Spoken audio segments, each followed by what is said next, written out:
Estamos chegando a mais um final de semana de trabalho aqui em Brasília, né? Nesta quinta-feira à tarde tivemos sessão deliberativa a partir das 11 horas e hoje é o dia da árvore, né? Um dia importante. A árvore é um símbolo e certamente nos desperta para a responsabilidade da preservação ambiental. E nós nos lembramos também, neste Dia da Árvore, no que temos de patrimônio no nosso país, especialmente agora, quando o aquecimento global faz com que determinados fenômenos da natureza provoquem o medo, provoquem prejuízo, provoquem mortes, né? Nós estamos verificando aí a incidência de furacões, o mar avançando, terremoto, enfim. É um momento de reflexão sobre a necessidade da preservação ambiental. E o Brasil oferece uma contribuição notável. A Amazônia, por exemplo, são 6 milhões de quilômetros quadrados. É um santuário. O que o mundo paga por isso? Nada, praticamente nada. No Brasil nós temos 11 mil rios, aliás, 11 mil não, 12 mil rios cortando o nosso solo. Temos 11% da água doce de todo o mundo aqui no Brasil. 68% da energia gerada tem origem exatamente na água. Portanto, é um patrimônio inestimável. Nós temos que cobrar do mundo pela preservação ambiental que ocorre aqui. O mundo não pode ficar apenas nos cobrando que preservemos, sem contribuir. Afinal, nós estamos oferecendo uma contribuição extraordinária ao mundo na luta exatamente contra a depredação ambiental. E nós tínhamos sim que fazer um grande acordo com os países ricos do mundo a favor da preservação ambiental no Brasil. Mas esse assunto para outra hora. E olha, independentemente do que preservamos, o Brasil é também um celeiro para o mundo, não é? Nós temos uma área agricultável a ser explorada ainda, a ser plantada, que é superior a 33 países da Europa. É uma área superior à área de 33 países da Europa. Nós temos 40% ainda da área agricultável do Brasil que pode ser explorada e que ainda não foi explorada. Portanto, o nosso país tem tudo para se desenvolver de forma extraordinária. E nós vamos dizer por quê. Olha, o agronegócio, nesses 25 anos, carregou o país nas costas. Foi responsável pelo superávit de cerca de 300 bilhões de dólares na balança comercial. E os outros setores foram responsáveis pelo déficit de 500 bilhões de dólares. A agricultura alcançou 900 bilhões de dólares para exportação. Por isso que temos um superávit de mais de 300 bilhões de dólares. Não fosse a agricultura, nossa balança comercial nesses últimos 25 anos seria deficitária. Ora, esse patrimônio, esse celeiro para o mundo, né, vai fazer o nosso país se desenvolver, evidentemente. Milhões de chineses, depois que a China se inseriu na economia mundial, milhões de chineses mudaram o seu padrão de vida. Passaram a ter outro padrão de vida, passaram a se alimentar mais e melhor, e obviamente a China é obrigada a importar. O Brasil ganha com isso. Teremos mais uns 10 anos ainda de relação comercial com a China benéfica nesse campo da produção alimentícia, né? E depois da China virá a Índia, que também está crescendo economicamente. E a Índia tem uma população semelhante à da China. Portanto, temos mais 30 anos para o agronegócio brasileiro faturar alto, né? Faturar muito. Por isso que é preciso que o país tenha governantes com olhos voltados para o interior do país. É por essa razão que as cidades do interior estão crescendo mais do que as capitais. E está havendo, inclusive, uma reversão do processo migratório. Tem muita gente se voltando agora para o interior do país. Exatamente porque as oportunidades de trabalho e de prosperidade se encontram mais no interior. No Paraná mesmo tem uma empresa que fabrica colchões, que era do interior do estado, ali de Douradina, perto de Umuarama. Essa empresa está inaugurando filiais, mas só inaugura filiais na região do agronegócio, porque a crise não chega lá. A crise está muito mais próxima dos grandes centros urbanizados do que do interior do país, onde o agronegócio é força que tem que ser reconhecida pelos governantes. Mas hoje queremos também responder às indagações. A Cristiane já está aqui anotando as perguntas e você pode formular perguntas. Nós vamos responder aqui com muita satisfação. O João Lima, por exemplo, está aqui, a Cris já anotou. O senhor acha que a segunda denúncia contra Temer passa na Câmara? Olha, João, há uma possibilidade de passar desta vez. O que eu sinto aqui é um outro ambiente, né? Os que votaram favoravelmente ao presidente Temer na primeira denúncia, muitos se arrependeram, porque apanharam demais, foram criticados de forma virulenta nas redes sociais e também, inclusive nas suas cidades, pessoalmente. Os parlamentares que votaram contra a instauração dos procedimentos para o julgamento do presidente Temer. E, além disso, isso é até lamentável dizer, alguns afirmam que os compromissos não foram honrados. Ou seja, para obter votos, o presidente assumiu determinados compromissos e esses compromissos não foram honrados. Então há uma disposição maior agora de voto favorável ao acolhimento desta segunda denúncia. E há um argumento favorável, porque essa segunda denúncia é mais forte juridicamente, ela tem mais consistência. Há uma sustentação jurídica de maior competência nesse caso da segunda denúncia. Os fatos são gravíssimos, né? Ontem quem viu na televisão o ministro Barroso elencando as provas documentais, ou seja, documentos, provas que foram recolhidas e que foram incluídas no processo pelo Procurador-Geral da República, Rodrigo Janot, quem viu o ministro relatando essas provas deve ter ficado impressionado como eu fiquei. Há uma seleção de provas que desautoriza as pessoas a afirmarem que é uma denúncia vazia, sem provas, como normalmente nós estamos acostumados a ouvir. Então, eu imagino que vida dura agora para o presidente Temer. O Rodrigo Maia disse que provavelmente em outubro estará havendo essa deliberação. O Carlos Albuquerque, a Câmara aprovou o fim das coligações a partir de 2020. Qual é a sua opinião? Olha, é que isso não altera, não melhora, nós não avançamos simplesmente com isso, com o que está se aprovando. Eu imagino que a reforma política terá que ocorrer depois das eleições do próximo ano.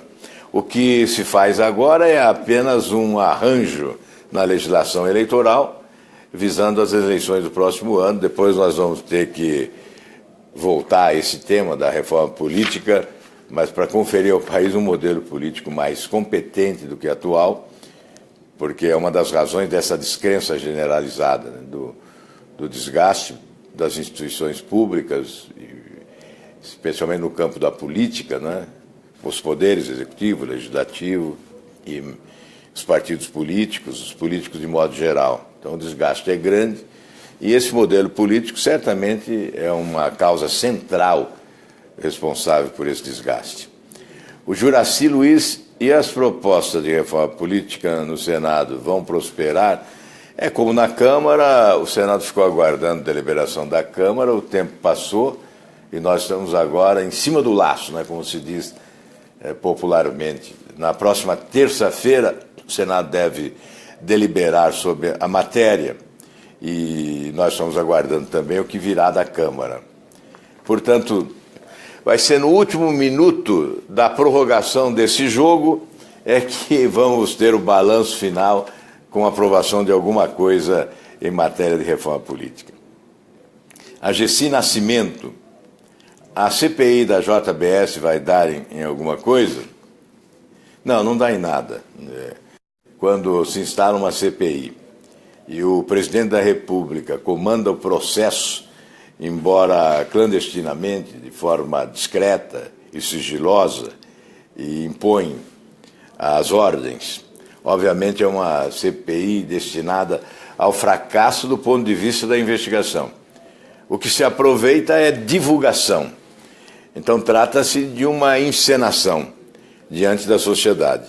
E, obviamente, há aqueles que a utilizam com outros objetivos, de confundir a opinião pública, desviar o foco, envolver as autoridades judiciárias num processo de desgaste para desqualificar quem é responsável pela investigação, pela denúncia e pelo julgamento. Portanto, eu me recuso a participar de uma CPI dessa natureza.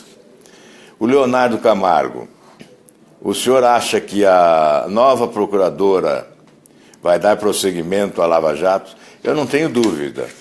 A doutora Raquel é uma senhora séria, competente e rigorosa. É o seu itinerário. O seu itinerário é que nos autoriza, o seu histórico é que nos autoriza a acreditar que a Operação Lava Jato não terá retrocesso no Ministério Público Federal, especialmente na Procuradoria-Geral da República. Nós desejamos que isso ocorra e imaginamos que é o que vai ocorrer realmente, que não teremos retrocesso. Ainda agora vimos ela preservando a decisão do ex-procurador, Rodrigo Janot, em relação à denúncia que prolatou contra o presidente Temer e que será agora encaminhada à Câmara dos Deputados. José Huck, quando o senhor vai confirmar sua candidatura à presidência? Olha, é um processo lento e prudente, porque nós temos uma legislação que devemos respeitar. Eu sei que há candidatos já há 2 anos em campanha, mas nós temos que cumprir o nosso dever aqui e, obviamente, nos finais de semana, nós nos deslocamos para esse proselitismo político e eleitoral. Há uma pré-candidatura colocada pelo Podemos, que é o movimento do qual participo hoje. Veja que eu tenho o cuidado até de não falar partido, né? Às vezes falamos partido porque é a forma de comunicação, mas na realidade é um movimento que pode se tornar um dia um partido político, mas hoje é um movimento que tem essa prerrogativa de ter candidatura própria para apresentar as suas propostas durante a campanha eleitoral. Então é bem provável que a candidatura será confirmada assim que a legislação permitir. Helena Ferreira, qual é a posição do seu partido sobre a reforma da Previdência? Olha, não há uma decisão partidária. Nessa fase de transição, o mais comum é que os parlamentares estejam liberados para decidir, opinar e votar conforme a sua própria consciência, sem uma deliberação partidária. E deve ser assim. Eu, particularmente, sou contra essa reforma que está na Câmara dos Deputados. Ela é uma agressão ao direito adquirido de muitos aposentados brasileiros e vem na contramão do que se deseja em matéria de adequação do sistema securitário no país. A Previdência Social, se nós considerarmos os recursos destinados a ela, é superavitária e não deficitária. Agora, eu digo sempre, antes de se fazer, de se oferecer uma proposta de reforma da Previdência, é preciso cobrar dos devedores. São bilhões. A dívida é gigantesca. O maior devedor é JBS Depois tem Ike Batista, tem bancos públicos, bancos privados, poderosíssimos, com lucros faraônicos anualmente, e não pagam a Previdência. O sistema previdenciário brasileiro é comprometido em razão dessa inadimplência. Então fica difícil defender uma reforma da Previdência sem essa arrumação administrativa. Nós esperamos que essa providência venha a ocorrer depois da eleição do próximo ano. Isley Melo, algum político atual faria parte do seu futuro governo? Uma boa pergunta, né? Eu acho que não pensei nisso, não fiz análise dos políticos atuais, mas o momento mais importante da administração pública é o momento da escolha da equipe. Se o governante escolhe bem, ele está fadado ao sucesso. Se ele escolhe mal, é irrecusável. O fracasso é iminente. Não escapará do fracasso. Será um governo de fracasso.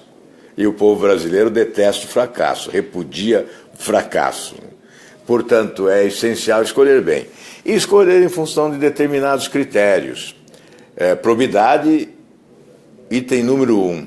Há que ser honesto. E depois, aptidão para cargo executivo.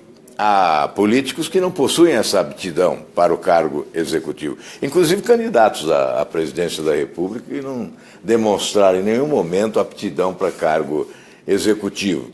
Além da aptidão para cargo executivo, tem que haver qualificação técnica e profissional para exercer as funções.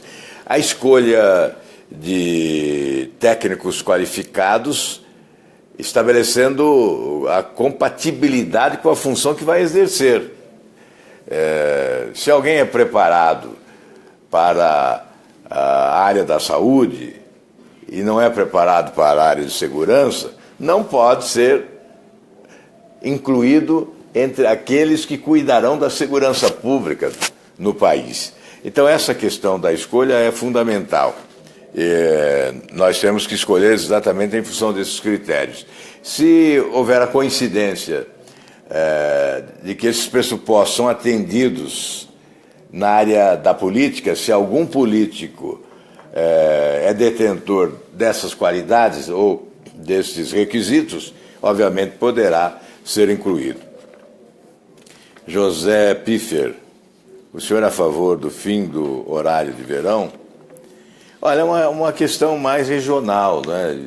Eu não creio que o horário de verão traga tantos benefícios ao país, né, economicamente. Há que se analisar tecnicamente. Então, se a área técnica recomendar que o horário de verão é vantajoso, nós temos que atender a área técnica. Josiane Martins, por que as leis que são brandas com a corrupção? Olha, mais do que a lei, as autoridades são brandas com a corrupção. Veja que quando a autoridade é rigorosa, a legislação atual é suficiente, né? É uma questão de se impor autoridade. Toda vez que se aprova aqui uma legislação no campo da legislação penal, eu sempre digo, olha, não vamos gerar falsa expectativa, tentando convencer a população que todos os problemas estão resolvidos em razão da aprovação desta lei, porque não basta a existência dela. É preciso que ela seja rigorosamente cumprida e respeitada pela autoridade. Então, no caso do Brasil, nós temos uma legislação suficiente para punir corrupção. Tanto é que podemos prender em segunda instância, e aos que acham que isso é um exagero, ao contrário, isso é um avanço. E é importante, sobretudo, num país com um índice de corrupção alarmante como o nosso. Mas, em síntese, é claro, nós podemos melhorar a legislação, podemos fazer uma legislação mais rigorosa, atender a determinados detalhes. Depois desta Operação Lava Jato, certamente teremos, em razão desta experiência, muita inspiração para avançar em matéria de legislação. Sobretudo do processo penal, porque o que se lamenta muito no Brasil é a lentidão dos procedimentos. É claro que nós somos no Estado de Direito, que há o direito à ampla defesa, e esse processo é lento, mas é preciso procurar atalhos, né, para tornar mais célere a prestação da justiça no país. Tiago Antônio é a favor das privatizações? Eu sou a favor das privatizações, com o necessário cuidado para não se privatizar aquilo que é estratégico, que é essencial. Onde há necessidade de se estabelecer parâmetros, inclusive, para a fixação de tarifas, é fundamental que empresas públicas competentes se mantenham públicas e que se permita a concorrência com empresas privadas na mesma área. Acho fundamental estabelecer esse diferencial. Privatizar tudo que for possível, mas preservar alguns setores essenciais, porque, evidentemente, nós todos sabemos qual é o objetivo do sistema capitalista, é um objetivo legítimo, que é do lucro, mas o setor público tem um outro objetivo, que é social. A empresa privada também tem função social.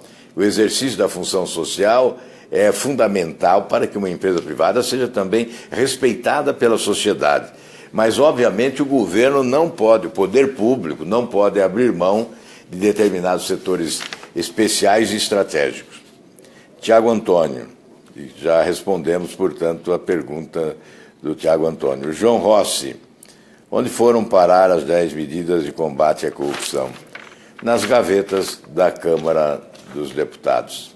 O que se fala nos últimos dias é que há uma tentativa aí de ressuscitar a lei do abuso da autoridade, mas não se fala muito em dar continuidade às 10 medidas de combate à corrupção.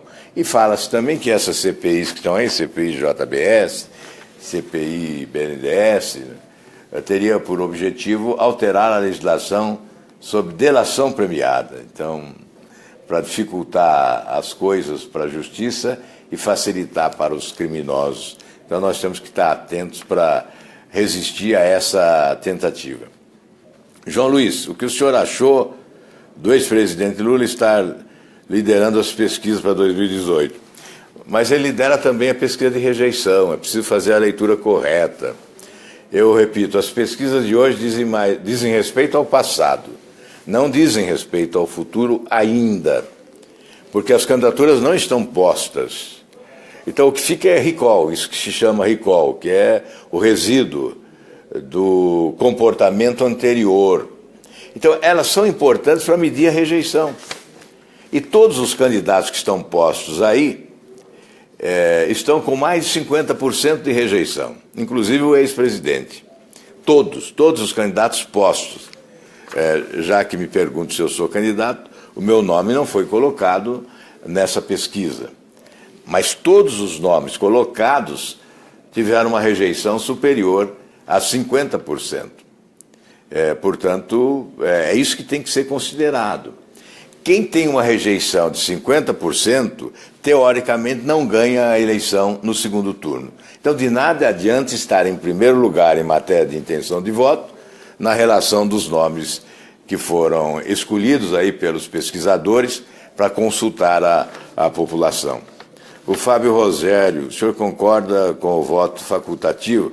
Não só concordo, como tem o projeto. O projeto está aí, à disposição do Senado para deliberação. Sou favorável ao voto facultativo. A Marisa Carmo, o que o senhor acha da cláusula de barreira? Indispensável. O Supremo Tribunal Federal cometeu um equívoco que trouxe consequências. Hoje nós temos na Câmara dos Deputados 28 partidos e por isso não se chega a um consenso lá sobre reforma política. São interesses difusos, né? Os interesses se chocam. Partidos pequenos, partidos médios, partidos maiores, e há uma legislação em causa própria, cada partido buscando o seu interesse direto, e não há uma legislação competente nesse ambiente. Então, o que ocorre hoje na Câmara, nessa discussão da reforma política, é uma demonstração cabal que é preciso reduzir o número de partidos e o número de parlamentares também. Em relação a parlamentares, tenho falado bastante, porque tenho projetos aqui desde 99 para reduzir senadores, deputados federais, deputados estaduais e vereadores. Em relação aos partidos, se o Supremo Tribunal Federal tivesse dado guarida a uma lei aprovada no Congresso que estabelecia para que o partido tivesse representação congressual 5% dos votos distribuídos em pelo menos 9 estados. Nós teríamos 6 ou 7 partidos só representados no Congresso Nacional. Mas o Supremo considerou essa lei inconstitucional. E agora há um reconhecimento da parte de ministros de que houve um erro, que foi mal, que foi prejudicial, que não foi bom para a democracia, não foi bom para o Brasil, e agora há uma possibilidade até de revisão. Mas a Câmara dos Deputados está aprovando lá uma cláusula de barreira muito modesta, Marisa, de 1,5% só. É muito pouco, ainda não vai reduzir substancialmente o número de partidos representados no Congresso e com direito a tempo de televisão e a fundo partidário. O Renato Pruner, por que não acabar com as mordomias dos senadores? Olha, alguns já abriram mão. Eu, pelo menos, conheço 2. O senador Regufe e eu. Nós 2 abrimos mão dessas mordomias, eu desde 2009. O que se chama de mordomia aqui é exatamente a verba indenizatória de R$15 mil por mês, o auxílio moradia de R$5.500 por mês. Abri mão disso. Eu só utilizo a cota de passagem. E, evidentemente, é possível que alguém possa questionar, não, mas tem cota de correio. Não, aí é parte desse trabalho aqui que nós temos que encaminhar respostas, informar sobre o andamento de questões importantes para a população, quando há questionamentos. Então, você usa uma verba de correio que também não é significativa, quando se usa bem, obviamente. Mas é fácil verificar quem gasta mais, quem gasta menos nesse campo, né?